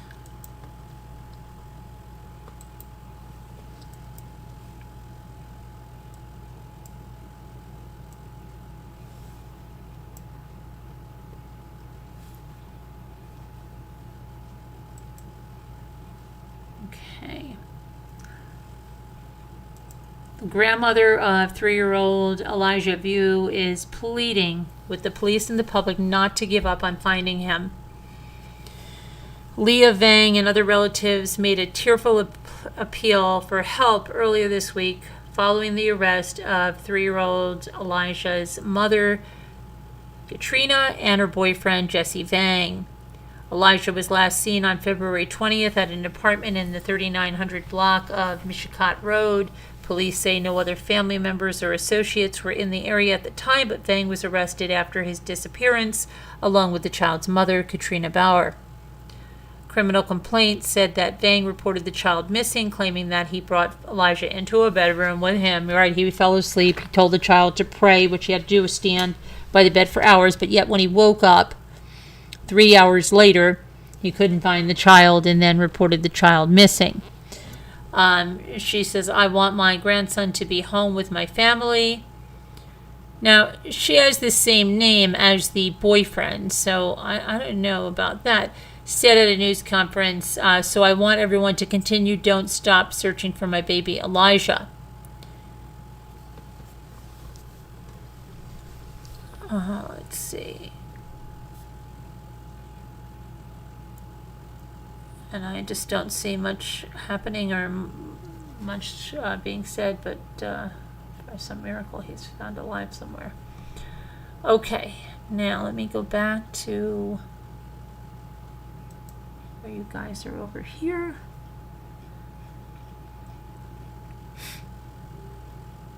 Hi, Linda Uribe. You have a snowstorm hitting tonight and another next week. Hi, tomorrow 30. We did all our grocery shopping this morning. Well, that's good. It sounds like your son is getting better. Hope so. It's 31 here and cloudy. It's very cold here. I don't know. It just feels so cold. My feet feel like blocks of ice. But I hope that it's going to start warming up soon. Okay, now let's. Anybody else have any other thing they want to add to this? Please go ahead and add it.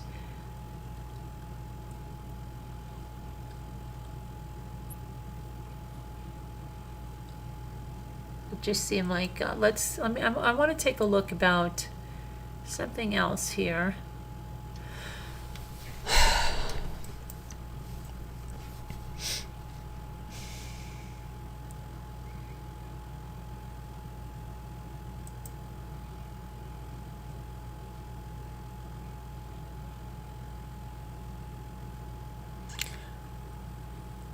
Okay, so I'm just looking at, we haven't talked about Gypsy Rose Blanchard in a while.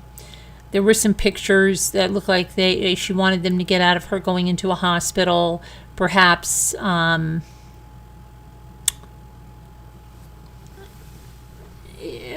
trying to indicate she's pregnant, or, what's going on. She's also, new seasons of a Lifetime documentary and all of that going on. I just want to see what's okay.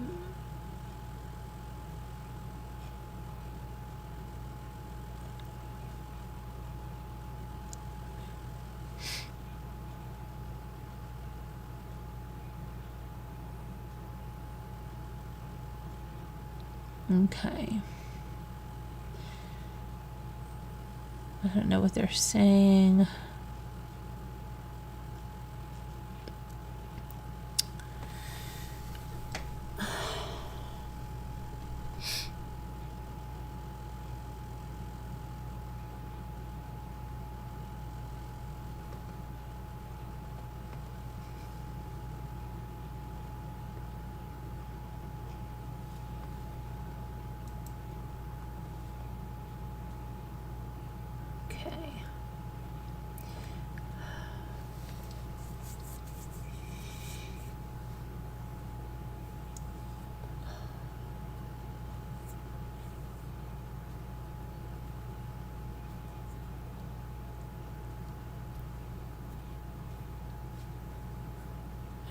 Gypsy.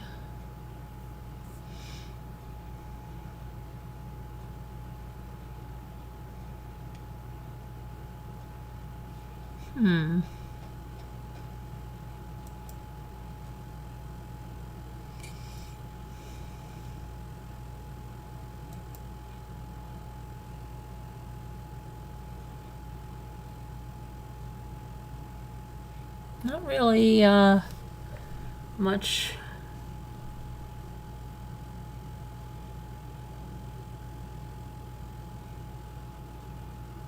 going on.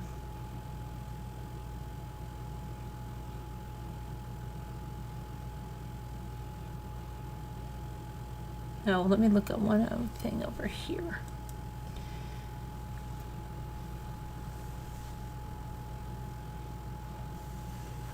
Okay, so somebody's saying that they think if Gypsy didn't meet Nick online and he didn't introduce her into certain fetishes, that she wouldn't have murdered her mother. That, let's see.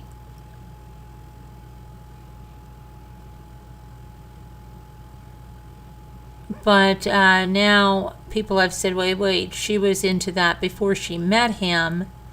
So, let's see.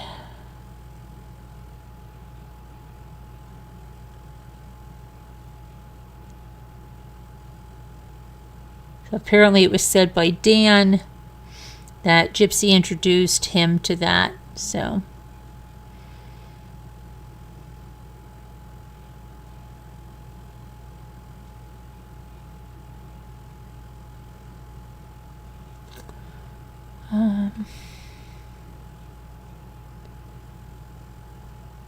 They say she was actively trying to find someone to kill her mother 3 years before she met Nick.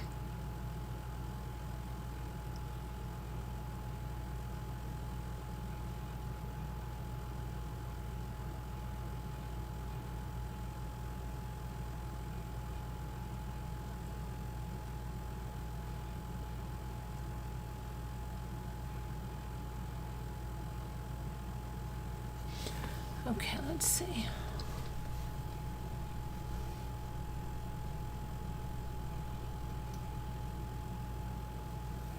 And others feel like this is not related at all to that lifestyle, and that I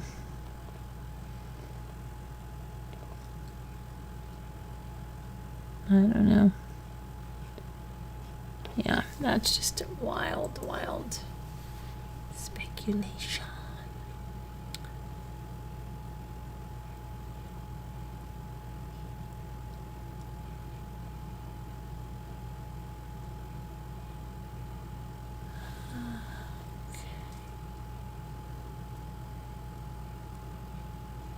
All right, let's go back and check out some other stuff here. See if there's anything going on with, let's see here. Okay, let's, people are discussing Michelle Troconis' unhinged family. What a turnoff, watching them screaming into the microphone, you know, that this world needs more love. No, your sister needed to tell the truth. And where was her love? Where was her love towards Jennifer? Where was her love towards working this out if she wanted a blended family? Yada, yada, yada, right? Okay,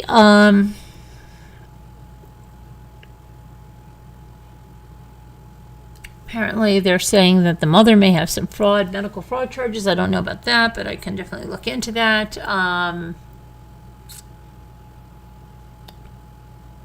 Clara, I guess the sister, was screaming, standing there with the neon phone, videotaping Daddy talking as if this is a memory they're going to want to watch regularly. Oh, I know she's the one that looks like Michelle, right? Let's see.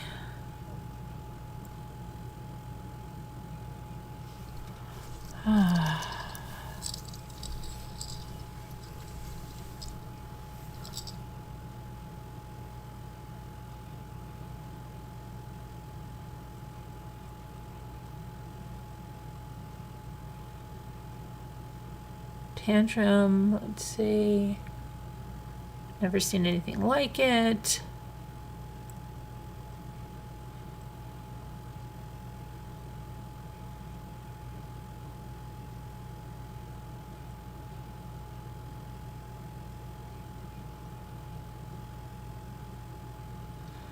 Let's see. Someone said this was gut-level rage expected for an entitled family that fully expected a hung or not guilty verdict.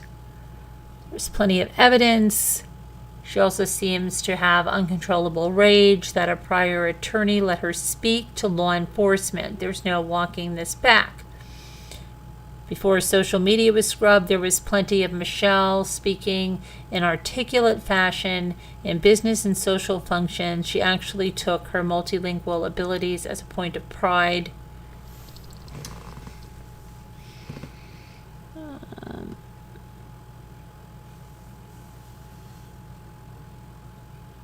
Someone said they wish somebody would have stopped that one sister.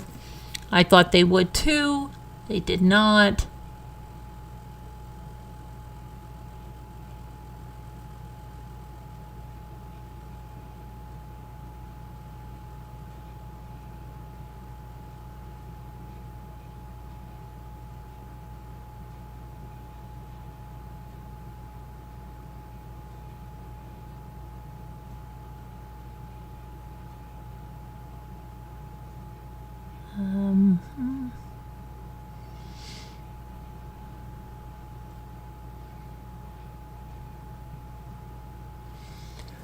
Oh, let's see.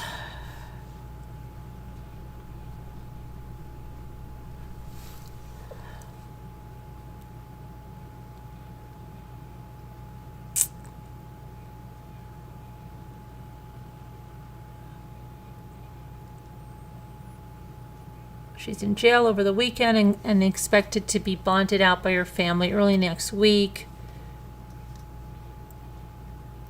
Family members are in total denial of the reality of this.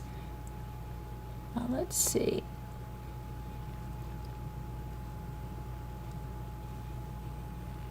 What is this right here?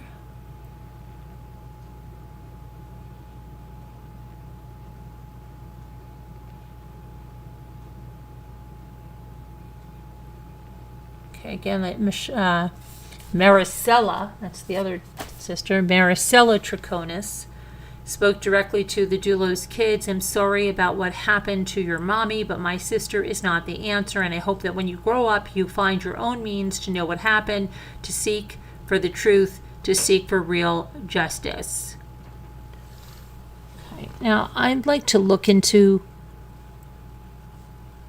these people just a little bit further.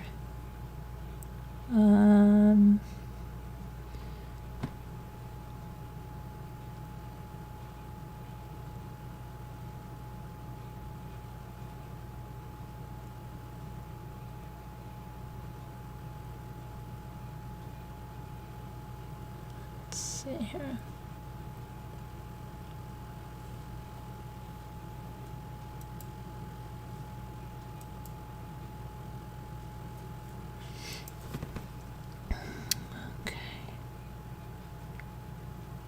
Oh, here's a statement. Let me see, is this? Here's a statement from Jennifer Farber Dulos' family, okay? And it's a statement from Carrie Luft on behalf of the family and friends of Jennifer Farber Dulos. And it says, let me just get a graphic up here to go with this so we know what we're talking about here, because we're all over the place here, right?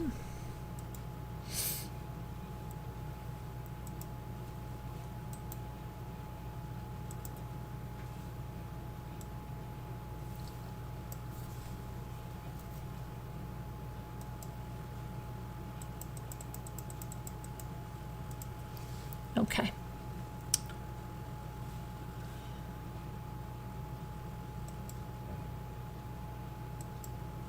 So it says, today's verdict is a crucial attribution of accountability, not a victory. There can be no victory when 5 children are growing up without their mother. This verdict represents the meticulous collection, analysis, and presentation of evidence to illuminate an unconscionable series of crimes. That immense body of evidence also serves to highlight the gaps that remain in this case. Most important, that Jennifer Farber Dulos still has not been found. We have lost a mother, daughter, sister, cousin, and cherished friend. Jennifer's loved ones cannot bury her next to her father. We want to thank the jury for their commitment and careful deliberation during this lengthy, complex trial, and Judge Kevin Randolph for his guidance and authority in the courtroom. We remain deeply indebted to the state's attorney's office, in particular prosecutors Michelle Manning and Sean McGinnis, Assistant State Attorney Elizabeth Moran, and Case Inspector David Edwards for their tireless work, expertise, endurance, and dedication in the courtroom and out. We express our unending gratitude and respect to investigators, analysts, and other law enforcement personnel who have shown an unflagging commitment to Jennifer's case over a span of nearly 5 years.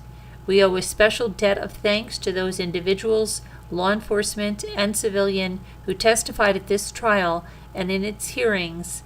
Your courage and integrity inspire us. Many questions remain as we approach the 5-year marker.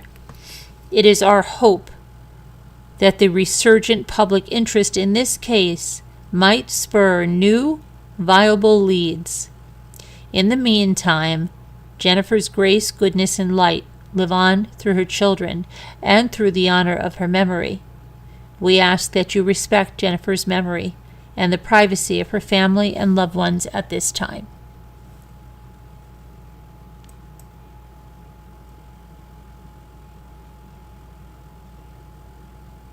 Okay.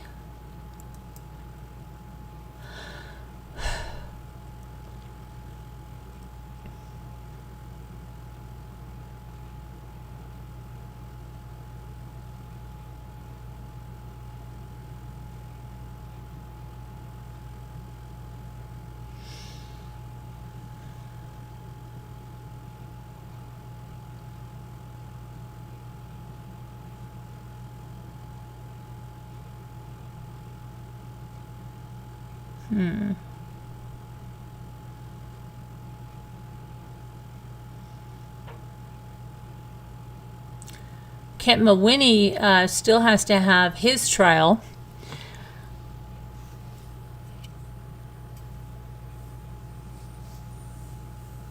And let me see here what she's doing. She's in York Corrections, Niantic, Connecticut. She's the only women's prison in Connecticut.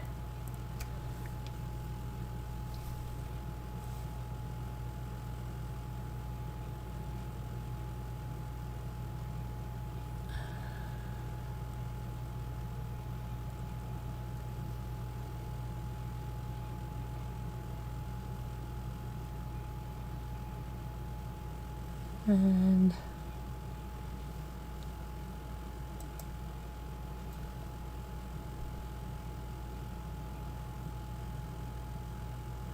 now, John Schoenhorn wrote a Facebook post, and it said, "In case you have not heard, my client was found guilty on all charges and taken into custody. Extremely disappointed and devastating to the Troconis family.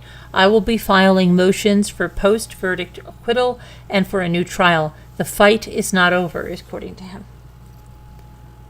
Okay.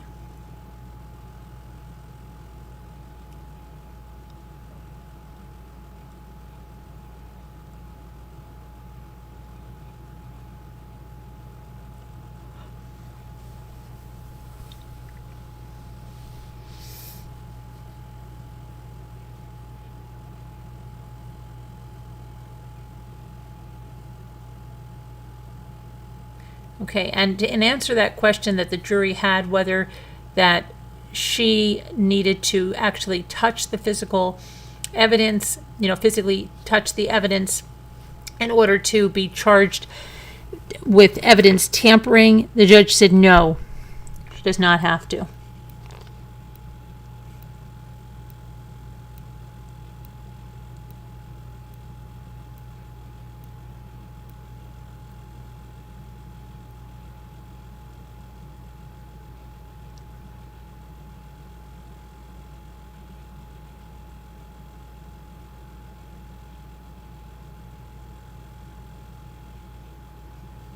Okay, so that's much. Hi, Nora. Hello, White Angel.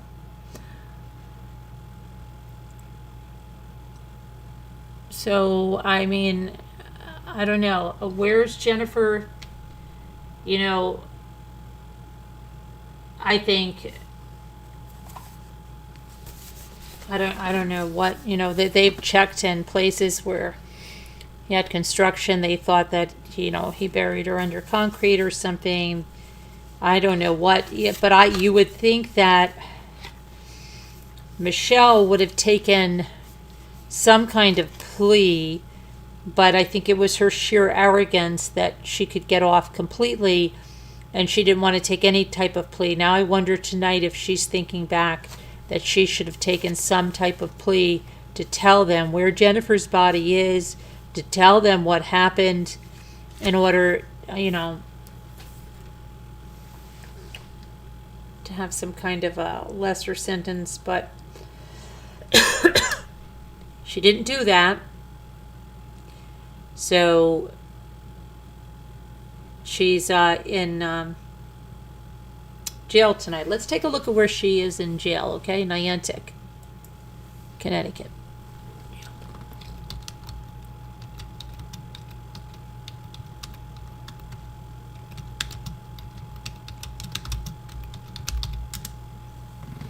Okay.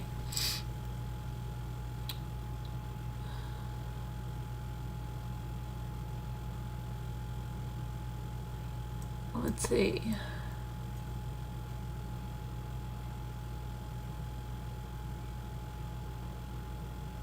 Apparently they're having hundreds of complaints in that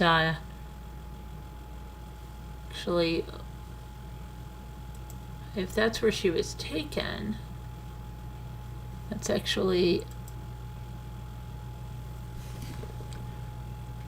York Correctional Institution.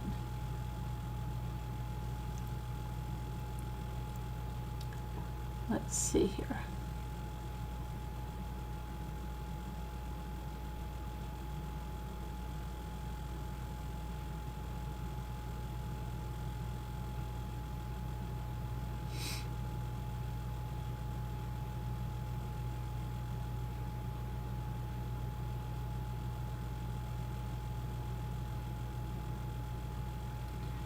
Your correctional institution.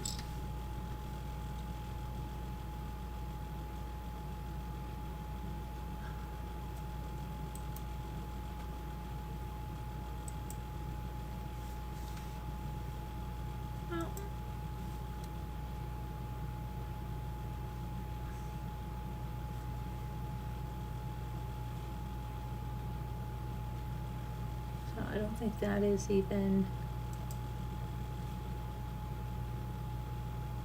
let me see, Connecticut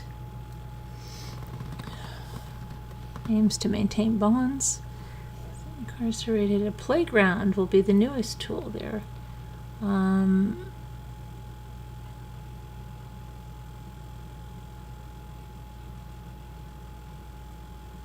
Michelle Troconis. Expected to arrive at your correctional institution. The only female prison in the state, the Department of Corrections says there's no time frame for her arrival. Her lawyer, John Schoenhorn, says she is not making her $6 million bond, at least not yet. The bonds company must post something that has a lot of equity, such as a house or a car, to come up with the cash.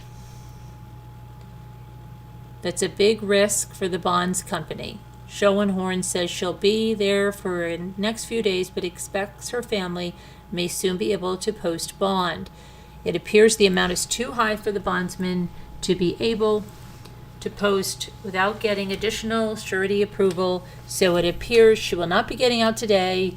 We hope she will be getting out in the next few days, but it's not going to happen today. She's going to go to York in Niantic.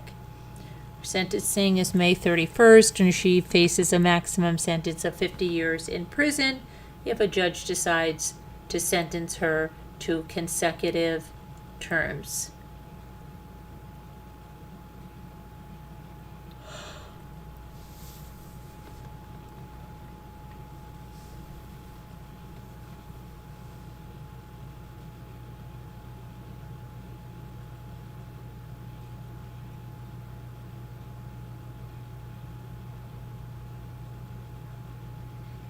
Okay.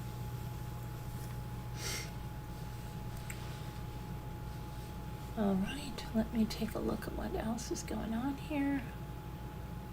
I'm really tired. I did not sleep a lot last night. Hi, Carolyn. I wondered if you saw my last message. No, let me take a look. K-Rocks. I'm trying to see you, K-Rocks. Hello, Sassy Darcy. Trying to see K-Rocks. Hon, I can't see it. Possibly there's a restricted word. The last one I see from you is good night, everyone. See you later at 1:14 a.m.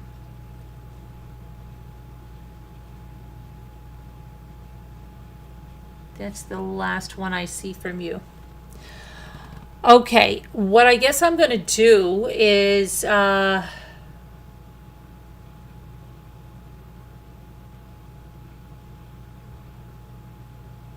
to think. When did I start the new Zoom, guys? Does anybody know when I started that new Zoom? Yeah, email me, hon. Anybody know when I started the new Zoom? Margot, when did I start the new Zoom? I don't have to start a new Zoom, right? We started one, didn't we? Or am I dreaming? I like dreaming. Dreaming can make it. See, I'm getting like punchy because I'm tired. I'm waiting for Margok. You can call her Margok. She likes that. You think I do need to start a new one? I thought I did start a new one. Okay, really?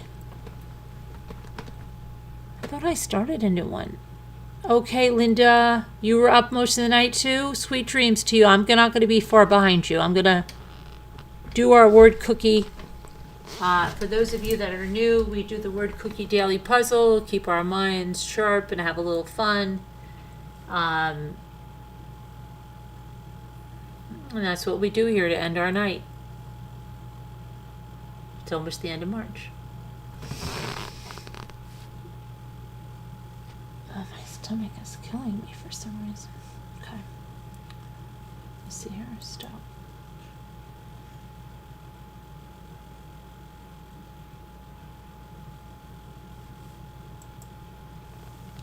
Hi, Debbie, Zito.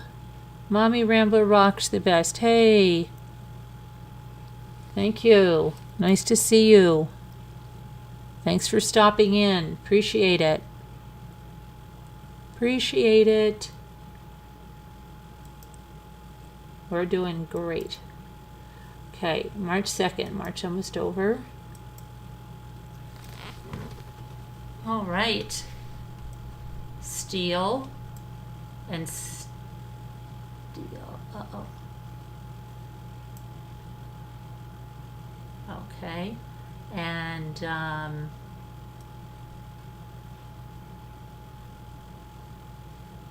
seed.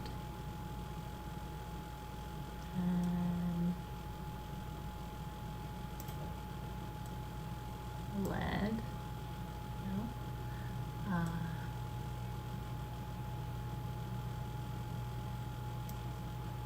How about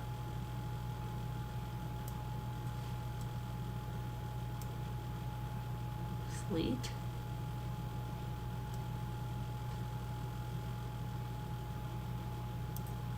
Deletes. And delete. Right? And sled. Yay! And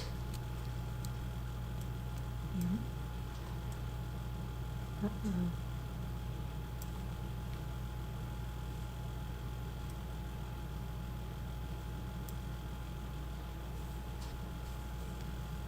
Okay.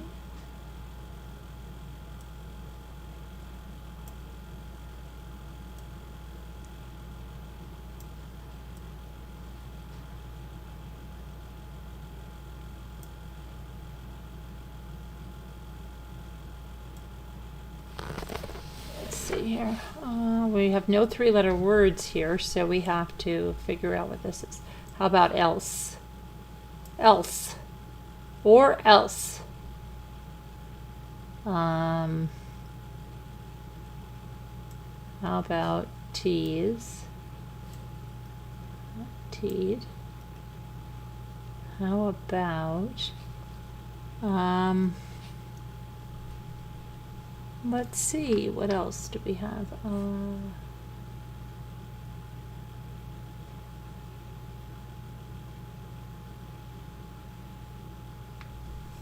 Delete.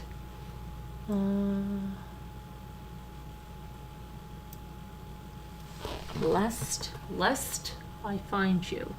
Bye, K-Rox. Love you. Bye.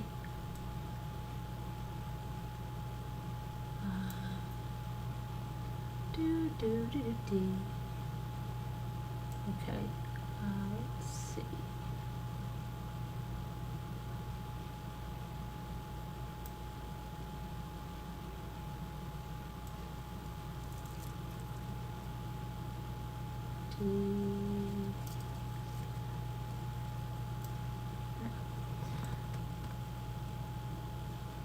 Hold on, what just happened there? Nothing. Eldest. Margot. Eldest. That's right. Okay, and then we have...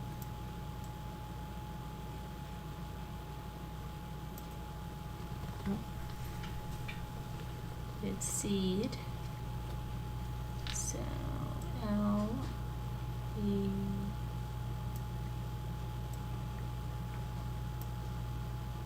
There we go. Let's him do anything, right? Yeah. Hi, Jane. Is one. Jane is one. How are you doing, Jane? Thanks for stopping in. Appreciate it.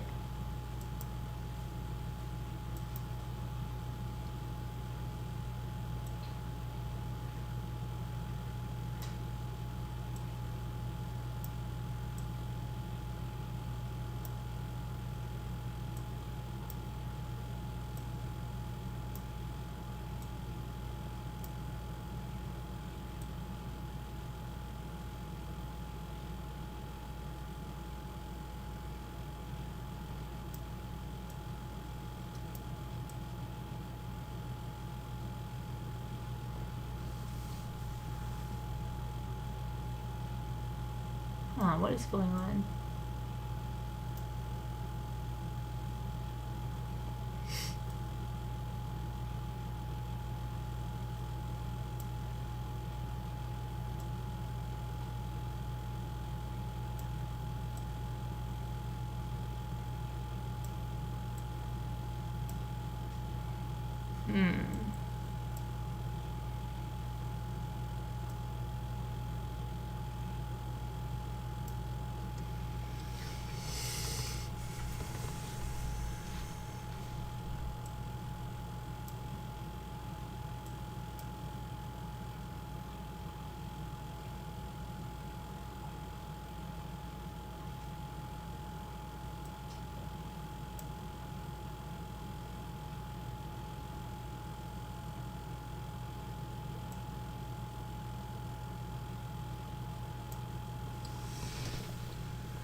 Hi, Jane Dawson. Hello, Jane. How are you?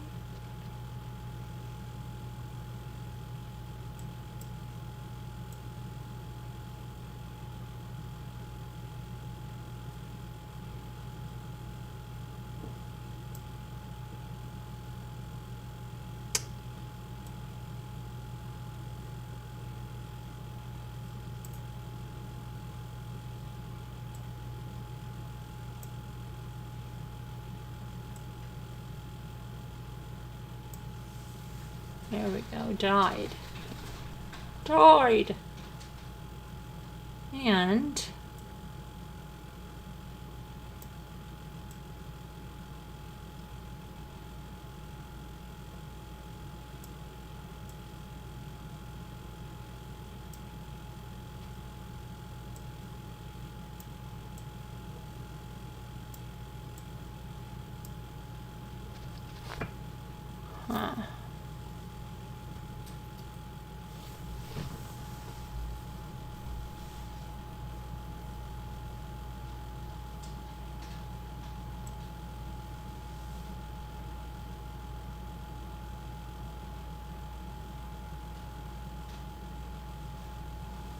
hi, Emmy. Hi, Margot. Emmy, say hi to Margot. Or Marge from Oklahoma. Love it. Love it. Love it.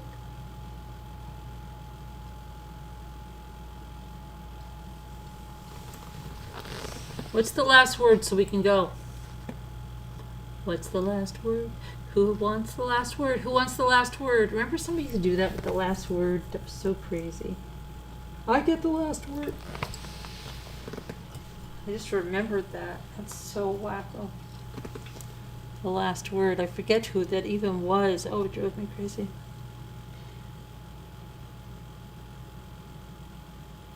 Who? Key. Hey, Grits11. How are you, Grits11?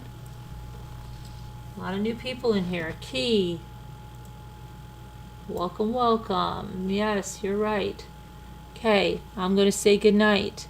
Everybody have a great, great time. I've got to find out. Hold on. And thank you for coming in. Very funny. We'll see you tomorrow. God bless. Prayers. We're having a sale tomorrow. Don't know. Might start earlier. Might start. Who knows? We'll see what goes on. Love you guys. God bless. Prayers. And be good. Prayers for whoever needs them. Everybody in the community, be safe, kind, and we'll see you tomorrow. Love you guys. God bless. You're welcome, Grits. Good to see you.